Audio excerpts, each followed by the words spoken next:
Please don't forget to subscribe to my channel and click the notification bell so that you will be always updated.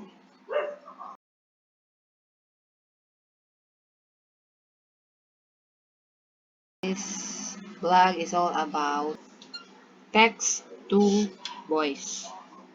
So, gagawin natin kung paano natin mapapadali yung pagbabasa na hindi natin binabasa kasi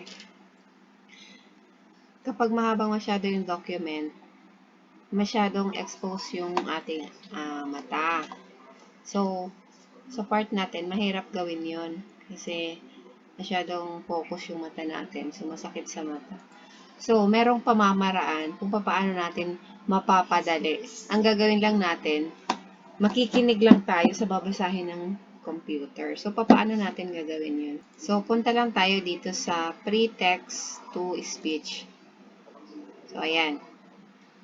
Kapag nag-open siya, makikita natin, merong sinasabi dito na text. And then, i-copy natin yung file. Let's say, for example, ito. I-copy natin siya sa Word. So, ayan na siya. And then, save natin. So, save. So, naka-save na siya. Balik tayo ulit doon sa pre-text to speech. And then, meron ditong plus sign, which is means upload. Upload that file. Hanapin natin kung saan. So, ito. Hakaban. Open natin. So, yan. Meaning, uploading. Ibig sabihin, nag-upload siya. So, antayin natin mag 100%. So, successfully uploaded. Then, click lang natin to.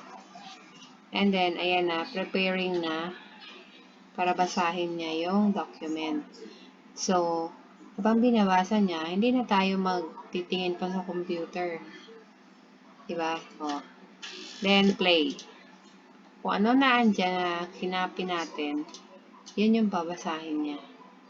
Assailed in this petition for review on certiorari is the decision 1 dated July 30th, 2008 of the Court of Appeals, Cebu City, which affirmed in toto the decision of the Regional Trial Court, Branch 13, So, you don't Cebu need to City, read that, but the finding computer will read petitioner it for guilty you. of illegal possession of The firearms and thing you will do ammunitions is under that you will Presidential just Decree Number listen. 1866, as amended by Republic Act 8294. An information was filed with the RDC, Branch 13, Cebu City 2 charging petitioner with violation of PD 1866 as amended by RA 8294, to wit, that on or about the 16,111 day of July 1999, at about 12:45 a.m., in the city of Cebu, Philippines, and within the jurisdiction of this honorable court, the said accused, with deliberate intent, did then and there have in his possession and control the following articles, to wit, 1. 1 Cal 45 pistol Lamagabi Londo with SN 515090. 2.1 stainless magazine for caliber 45 pistol loaded with 7 rounds of live ammunitions for caliber .45. 3.3 short magazines for caliber This document 5.56 is mm the containing 59 rounds of live ammos. assigned 4.2 to long us magazines for caliber by 5.56 our mm teacher containing 55 rounds of in live ammos. JLC Schooling. 5.1 bandolier for caliber 5.56 mm. 6.1 bullet for caliber 7.62 mm with 28 rounds of live ammos for caliber 7.62 mm. 7.1 bullet clips for caliber 30 M1 Garand rifle containing 8 rounds of live ammos. 8.1 plastic sachet containing 5 rounds of live ammos for caliber 5.56 mm. 9.6 rounds live ammos for caliber 7.62 mm. 10.1 pair upper handguard for caliber 5.56 mm M16 rifle. 11.1 damage carrying handle for caliber 5.56 rifle. Without first securing the necessary license/permit issued therefore from any competent authority. Contrary to Law. Point 3. On July 19, 1999, petitioner was arraigned and pleaded not guilty to the charge. 4 Trial on the merits ensued. The facts, as found by the Court of Appeals, are as follows. Evidence for the prosecution established that on July 15, 1999, Police Senior Inspector Ipal H. Duenas of the now-defunct Presidential Anti-Organized Crime Task Force filed an application for search warrant before Branch 22 of the RDC, Cebu City, to search the premises of residents at J. Labra St. Guadalupe, Cebu City, and seize the following items. 17.62 calories M14 rifle, 25.56 mm M16 Armalite rifle, 112 gauge shotgun, 1.45 cal pistol, 1.9 mm cal pistol. A search warrant was then immediately issued to the applicant by Judge Pampio A. Avar Intus. At about 12:45 in the morning of July 16, 1999, the search warrant was implemented by P/S Insp Duenas as the team leader, SPO2 Eric Mendoza, SPO2 Eric Avellana, PO1 Alan Jalakbas, PO3 Epifania Manila Sardi and other members of the BOC. Before reaching appellant's house, the policeman invited 3 Barangay Tanos from Guadalupe's Barangay outpost to accompany them to the house of the appellant. Upon arrival to appellant's house, SPO2 Avellana served the search warrant to appellant who was just inside the house together with his wife and other ladies. 1 AWP++I1 Upon informing appellant of the search warrant, he became angry and denied having committed any illegal activity. P/S Insp. Duenas assured appellant that he had nothing to worry about if the BOC would not find anything. The team proceeded to search the living room in the presence of 3 Tanos and the appellant himself. The team continued to search the room where SPO2 Avellana found a caliber .45 placed in the ceiling. Appellant, who was at the living room that time, rushed to the room and grappled with SPO2 Avellana but failed to get hold of the gun. After an exhaustive search was done, other firearms and ammunitions were recovered from the searched premises. An inventory was made at the living room of appellant in the presence of appellant himself, the Barangay Tanos and other persons present during the search. After appellant and the witnesses signed the inventory receipt, the team proceeded back to their office with appellant and the confiscated items. Police Officer for Dionisio V. Sultan, Chief Clerk of the Firearms and Explosives Division of the Philippine National Police Visayas, testified that he prepared a certification dated April 29, 2002. Based on their office's master, appellant is not licensed to possess any kind of firearm or ammunition. For the defense, they presented witness Filipinary Jacabon, older sister of the appellant, who testified as to her presence during the conduct of the search. According to Filipinary, at about 12:45 in the morning of July 16, 1999, policemen conducted a raid in the house of Gabriel Arda. The policemen who implemented the warrant were looking for his brother, Hirin Appellant, so she went to appellant's house and informed him that a raid was conducted at their uncle's house and policemen were looking for him. When appellant arrived at his uncle's house, policemen searched around the house and a pistol was subsequently recovered. Filipinary claims that the recovered pistol was allegedly pledged by a policeman to her father. She also testified that appellant never made any protest and merely observed the proceeding. 5. On July 12, 2005, the RDC rendered its decision 6 convicting petitioner of the crime charged, the dispositive portion of which reads: Wherefore, judgment is hereby rendered finding accused Arnulfo aka Arnold Jacabon guilty of the crime of violation of PD 1866, as amended by RA 8294 and sentences him to a penalty of imprisonment of from 6 years and 1 day of prison mayor, as minimum to 6 years and 8 months, as maximum, plus fine in the amount of P30,000, with cost against the accused. So ordered. 7. In so ruling, the RDC found that the prosecution had established all the elements of the crime charged, Petitioner was in possession of the firearm, ammunitions, and other items with intent to possess the same as they were found inside his house, and he had no license or permit to possess the same from any competent authority. The RDC did not give credence to petitioner's claim that he is not the owner of the house but his uncle, Gabriel Arda, as the latter did not testify at all and was not in the house at the time of the raid. It was petitioner and his wife who were at the house at 12:45 a.m. of July 16, 1999, and that petitioner did not protest his arrest. Petitioner appealed his conviction to the CA after the respective briefs had been filed. The case was submitted for decision. On July 30, 2008, the CA issued its assailed decision which affirmed in toto the RDC decision. The CA agreed with the RDC's conclusion that the elements of the crime charged were duly proved by the prosecution. Anent petitioner's claim of the alleged discrepancy in the testimony of Pothri Sardi on the time the raid was conducted, the CA found the same to be minor and did not damage the essential integrity of the prosecution's evidence in its material whole. And that such discrepancy was explained by Pothri Sardi in her testimony.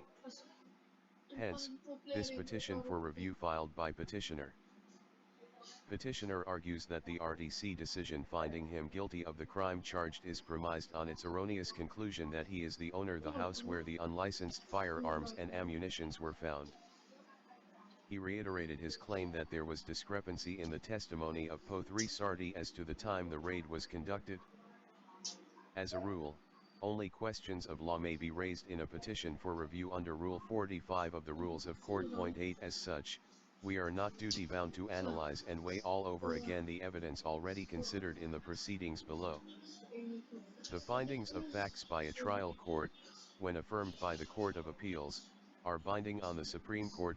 9. This rule, however, is not without exceptions. 10. However, petitioner failed to show that his case falls under any of the exceptions. Section 1 of PD 1866, as amended by RA 8294, provides. Section 1. Unlawful manufacture, sale, acquisition, disposition, or possession of firearms or ammunition or instruments used or intended to be used in the manufacture of firearms or ammunition. The penalty of prison mayor in its minimum period and a fine of 30,000 pesos shall be imposed if the firearm is classified as high-powered firearm, which includes those with bores bigger in diameter than 38 caliber and 9 mm, such as caliber .40, .41, .44, 45, and also lesser calibered firearms but considered powerful, such as caliber .357 and caliber .22 center fire magnum, and other firearms with firing capability of full automatic and by burst of 2 or 3, provided, however, that no other crime was committed by the person arrested. The essential elements in the prosecution for the crime of illegal possession of firearms and ammunitions are, the existence of subject firearm, and the fact that the accused who possessed or owned the same does not have the corresponding license for it. 11. The unvarying rule is that ownership is not an essential element of illegal possession of firearms and ammunition.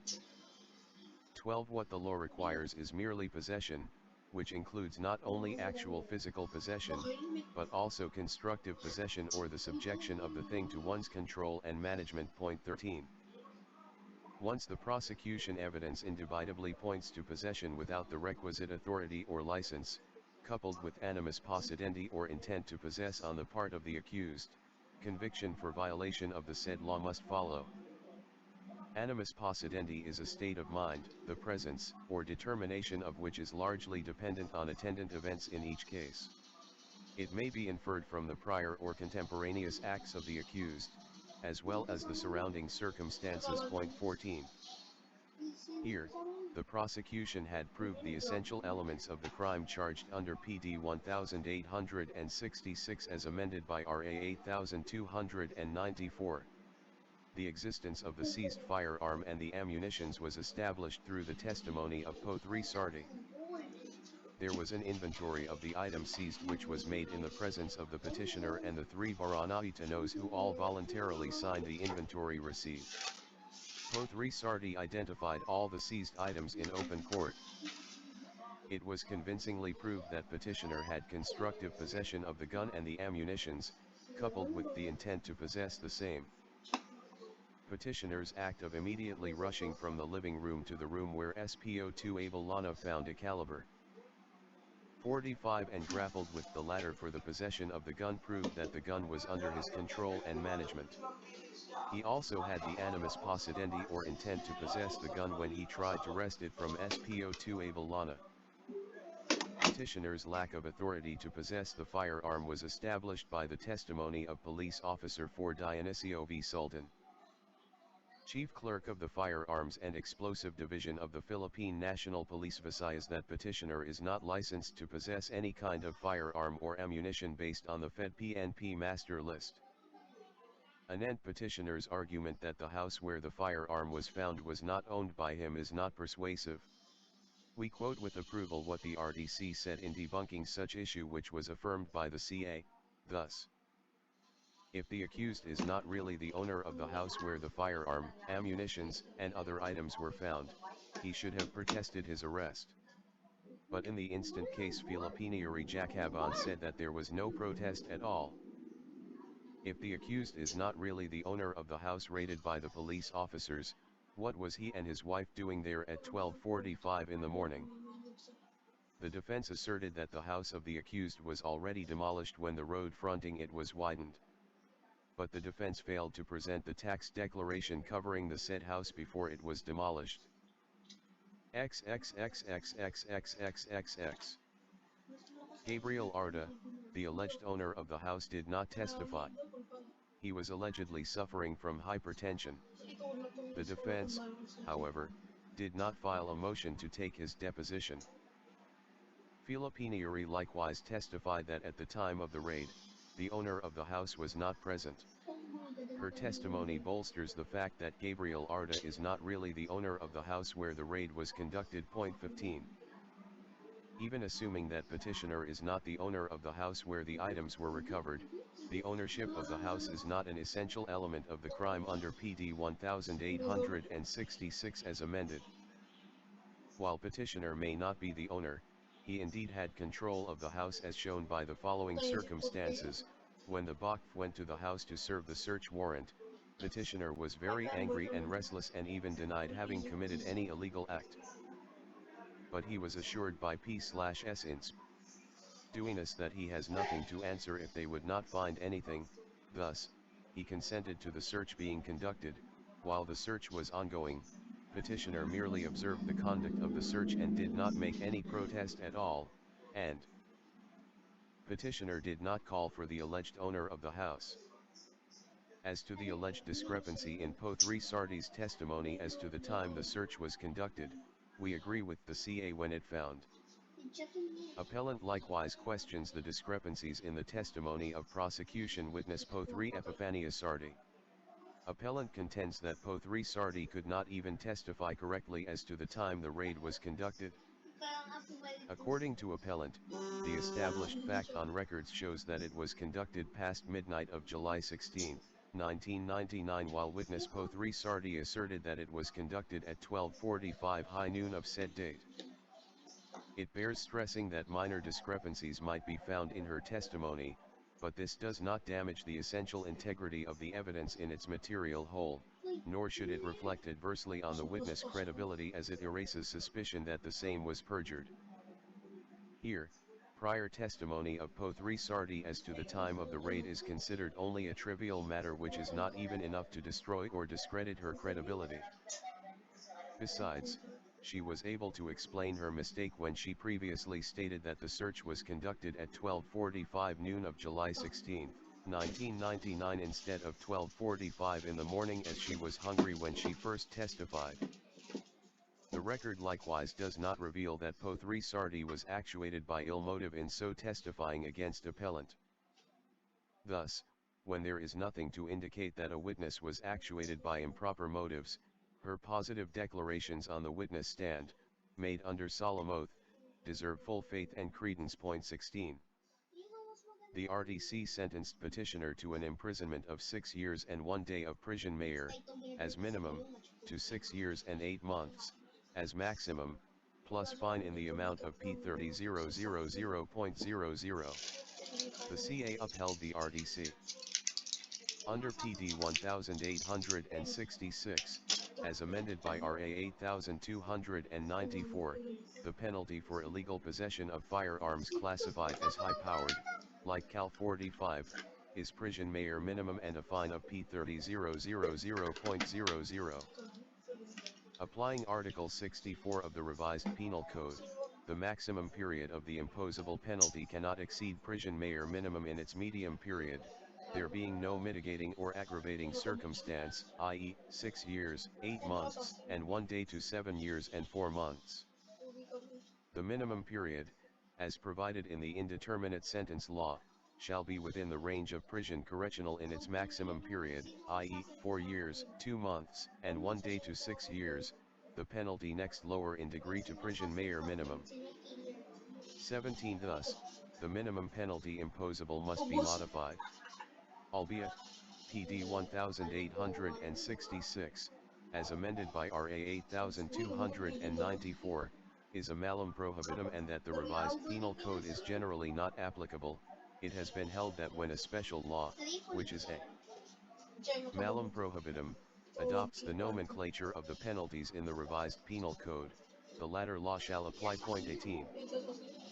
While in 2013, RA 10951 entitled an act providing for a comprehensive law on firearms and ammunitions and providing penalties for violation thereof took effect, the same finds no application in this case as the law provides for stiffer penalties, which is not at all favorable to the accused.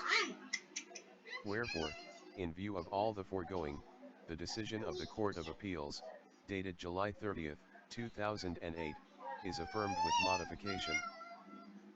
Petitioner is sentenced to suffer the indeterminate penalty of imprisonment ranging from 6 years of prison correctional in its maximum period, as minimum, to 6 years, 8 months, and 1 day of prison mayor minimum in its medium period, as maximum, and to pay a fine of P30,000.00 so ordered.